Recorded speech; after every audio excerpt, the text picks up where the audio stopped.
అధికార యంత్రాంగం నిర్లక్ష్యం తెలంగాణ రైతుల పాలిట శాపంగా మారింది. రాష్ట్రంలో ప్రభుత్వం మారాక రైతు బంధు చెల్లింపులు ఆలస్యమయ్యాయి. యాసంగి సీజన్కు సంబంధించిన చెల్లింపులు మొన్నటి వరకు జరిగాయి. అయితే కొంతమంది రైతుల డబ్బులు వారి ఖాతాల్లో జమ కాకుండా తిరిగి ప్రభుత్వ ఖాతాల్లోనే వచ్చి పడుతున్నాయి. దీనిపై రైతులు మండిపడుతున్నారు.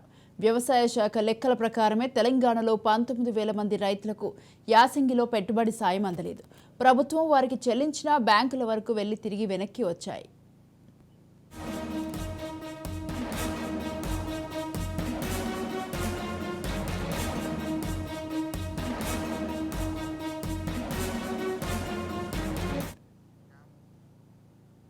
ఇప్పటికీ చాలా మందికి రైతు బంధు అందలేదన్న ఆరోపణలు ఉన్నాయి. ఈ తరుణంలో వచ్చిన డబ్బులు వెనక్కి వెళ్తున్నాయని తెలియడంతో రైతులు ఆగ్రహం వ్యక్తం చేస్తున్నారు. అధికారుల తీరుపై మండిపడుతున్నారు. వ్యవసాయ శాఖ అధికారుల తప్పిదంతో ఈ పరిస్థితి నెలకొందన్న ఆరోపణలు ఉన్నాయి. ఇంటి పేర్లు, రైతుల పేర్లు తప్పుగా రాయడం, బ్యాంక్ ఖాతాల నెంబర్లు సరిచూసుకోకుండా తప్పులు దొరలడం వంటి కారణాలతో రైతుల ఖాతాలకు పంపిన డబ్బులు వెనక్కి వస్తున్నట్లు గుర్తించారు. ఒక్క అక్షరం తప్పుగా వచ్చినా బ్యాంకులు తిరిగి వెనక్కి పంపుతున్నాయి.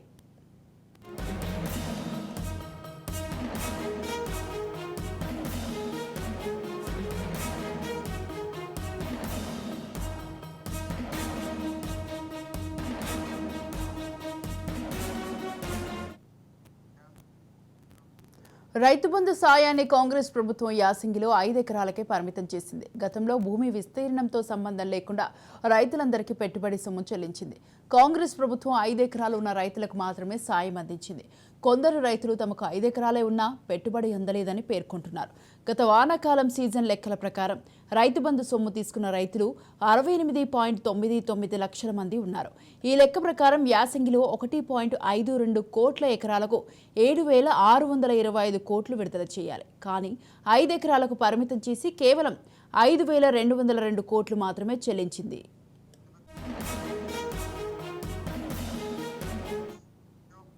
రైట్, ఈ విషయంపై పూర్తి సమాచారాన్ని అందించడానికి మా ప్రతినిధి కిరణ్ ఫోన్ లైన్ లో ఉన్నారు. కిరణ్, స్వాతి, గత కొద్ది రోజులుగా తెలంగాణ రైతాంగం తీవ్ర సంక్షోభాన్ని ఎదుర్కొన్నట్టు చెప్పొచ్చు. ఒక పక్క కరువు విలేతాండం చేస్తుండగా కాంగ్రెస్ ప్రభుత్వం వచ్చిన తర్వాత గతంలో బీఆర్ఎస్ ప్రభుత్వం ఏదైతే ఎకరాకు 10,000 తెలంగాణ ప్రభుత్వం రైతు బంధు అందించిందో, కాంగ్రెస్ ప్రభుత్వం వచ్చిన తర్వాత ఇప్పటి వరకు కూడా చాలా మందికి రైతు బంధు డబ్బులు అందకపోవడంతో ఇబ్బందులు పడుతున్నారు. అదేవిధంగా 5 ఎకరాల లోపు ఉన్న వారికి కాంగ్రెస్ ప్రభుత్వం ఇంతవరకు రైతు బంధు చెల్లించామని చెబుతున్నప్పటికీ క్షేత్రస్థాయిలో మాత్రం అది సాధ్యపడలేదు. చాలా మంది ఇప్పటికే రైతు బంధు 5 ఎకరాల లోపు ఉన్నవారు రావడం లేదని గగ్గోలు పెడుతున్నప్పటికీ కూడా కాంగ్రెస్ ప్రభుత్వము దాన్ని దాటవేస్తూ ఎలక్షన్లు ఉన్న నేపథ్యంలో దాటవేస్తూ వచ్చింది. అయితే ముఖ్యంగా చాలా మంది రైతులు కూడా రైతు బంధు కొన్ని వారి బ్యాంక్ అకౌంట్లు, అదేవిధంగా ఆధార్ నెంబరు, అదేవిధంగా కొన్ని బ్యాంకుల్లో పేరు తక్కువ ఉండడంతో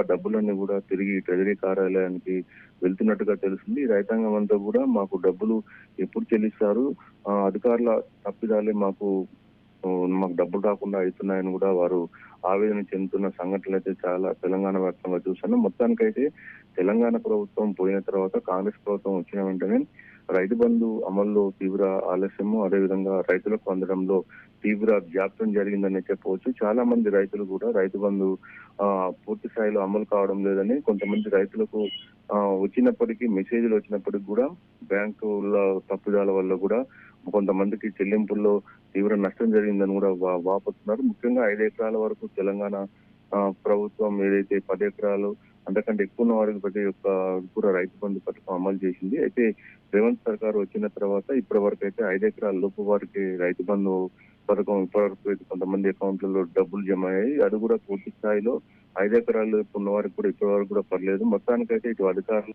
నిర్లక్ష్యం, ఇటు రాష్ట్ర ప్రభుత్వం తీసుకున్నటువంటి నిర్ణయం వల్ల అయితే రైతులు తీవ్ర ఆందోళన చెందుతున్నారు. Right, thank you Kiran, thanks for the details.